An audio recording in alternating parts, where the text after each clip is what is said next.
Okay, I thought I would just do a short video here on when to determine it's dry enough to start harvesting. I know there's maybe some people out there question, well, when do you know when it's dry enough to, when the product's dry enough to start harvesting? So I'll just give you my rundown on how I do it.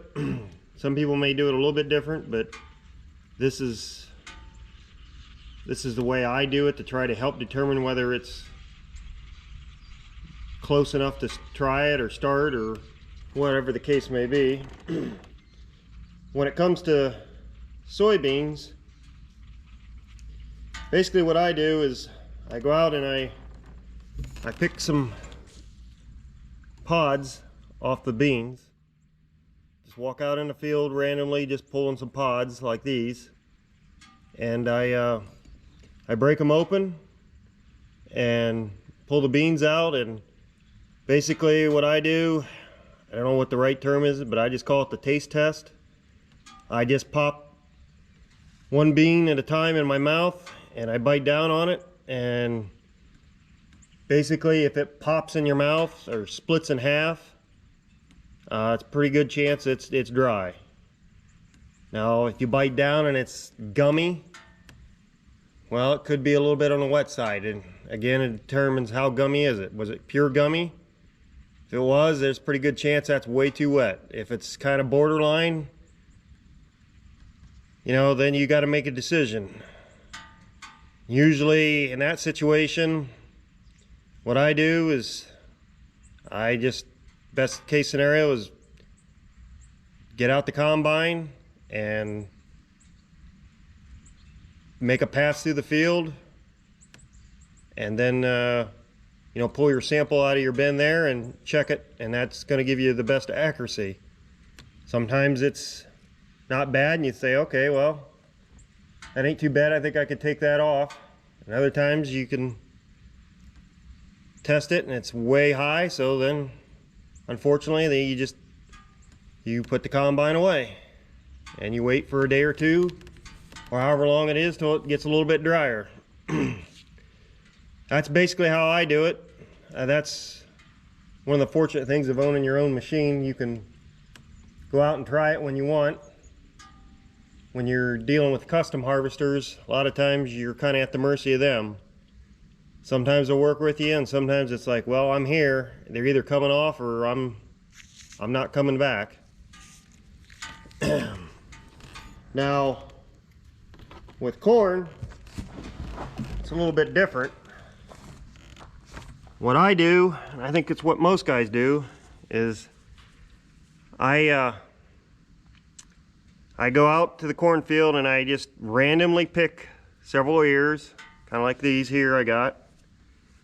I already went out and did this, but I just walk out into the field. I stay away from the edges. I walk out in there quite a ways, 20, 30 rows, and pick an ear. I just randomly pick. I don't look at it or anything. I just reach up and grab one and I just kind of go in different spots of the field and do it. So I'm kind of getting, different areas, because most of the ground that I have is kind of rolly. So you got, some fields that have some high ends and low ends. So I try to pull out of both, because usually one or the other could have more moisture than the other. So I'm just trying to get as random throughout the field as I can.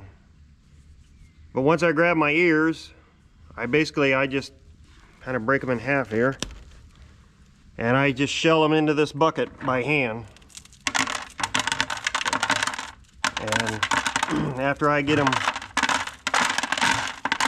all shelled off,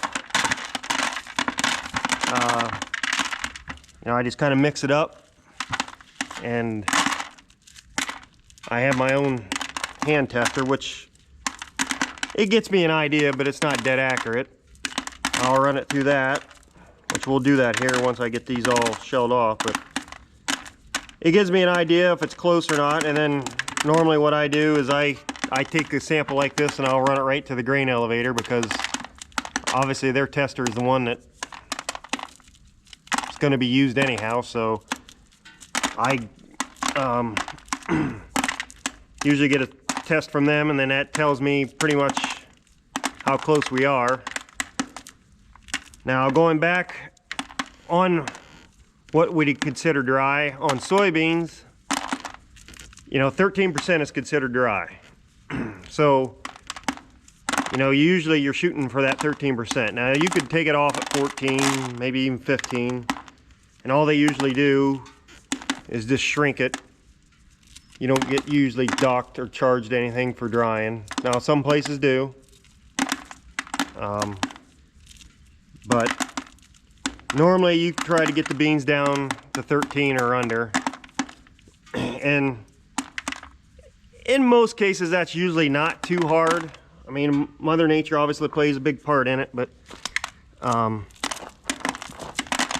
you know, like this year, my beans were mostly under 13, but I had a few go 14 and 15, but nothing real extravagant.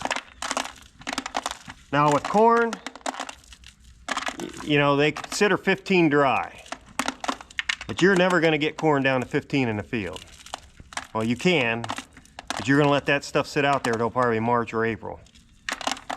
If you let it sit out there till March and April, pretty good chance you're going to have a lot of that corn down, or the ears falling off, or the animals going through it and eating it and destroying it.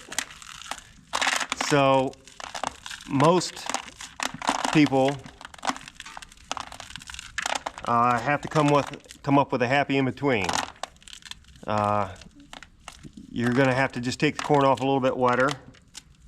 Obviously, the drier the better, but you can't wait all year. Now with me, and this is just me, my range I shoot for, I'd like to see the corn around 20 when I start harvesting. That's just kind of my goal. If it's 20 or under, I'm taking it off and I'm taking it to the mill. Now yes, I will get charged drying, but that little bit of drying is probably a lot better than letting that sit out in the field till March or April, and all the different damages that could happen to it, with it either falling down, ears dropping, animals going through it. I think your loss is a lot greater than paying a little bit of drying. So that's kind of where I shoot for, is 20. You know, there's, you know, the farmers that have their own dryers, well, they'll take it off a lot wetter because they can dry it themselves and don't have as much cost into it. But somebody like me, it's hauling direct to the mill. I try to get it down there reasonable, but sometimes you just, you know, you got to go with what Mother Nature gives you. If it's a wet year and you know that more weather's coming, then sometimes I've taken it off a little bit wetter. And yeah, you kind of second guess it, but usually in the end you're thinking, thank God I got it off, because the weather just really went bad. So sometimes you could tell by how it comes off the cob how wet it is. You know, if it's coming off good, usually it's a lot drier. Now, I could tell you the first two I just did there seemed a lot drier than this last one. This last one, it was peeling a lot harder off, and I could feel it was a little bit wetter. But I'm just stirring it around here. Now I'm gonna grab my tester. And I'm gonna get a sample out of it. Dump it in my tester, and we'll see what it comes up with.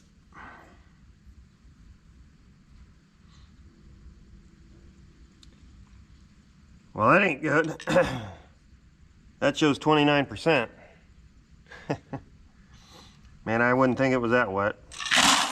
I know that one kernel, or that one ear seemed wet, but 29 seems a little high.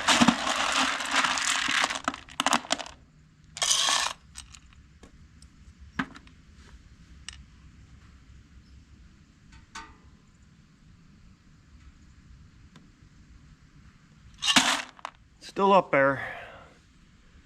I don't know. Guess I'm going to have to run it down to the mill, get a more accurate test. One thing's for sure, if it's that wet, we're not taking it off for quite a while.